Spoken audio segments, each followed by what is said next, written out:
Hello, I'm Darby McDevitt, narrative director of Assassin's Creed Valhalla, and this is an introduction to Norse mythology.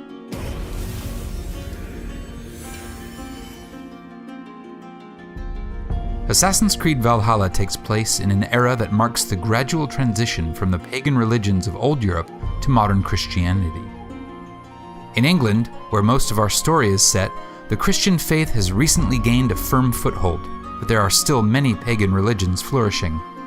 Most notable of these is the pantheon of gods worshipped by the Norse people who lived in the regions we now call Norway, Sweden, and Denmark. This eclectic collection of gods includes such figures as Odin, the All-Father and King of all gods, Freya, goddess of love and battle, and Loki, the obstinate trickster. For all the Norse characters in our story, including our protagonist Eivor, these gods and the stories about them constitute a living religion. They offer comfort and wisdom to the men and women who take them seriously.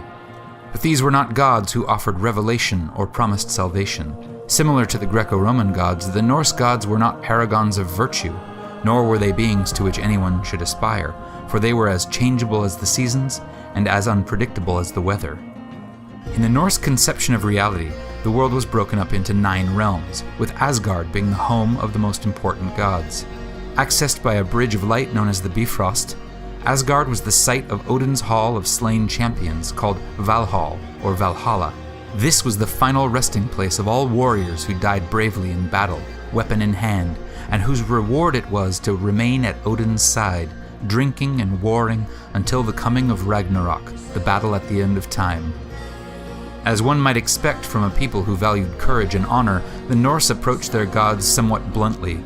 They did not pray to them asking for redemption, they bargained with them, making sacrifices for a stroke of good fortune.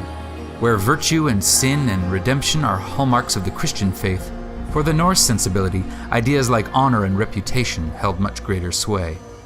But this does not mean that the Norse religion lacked notions of goodness or ethics.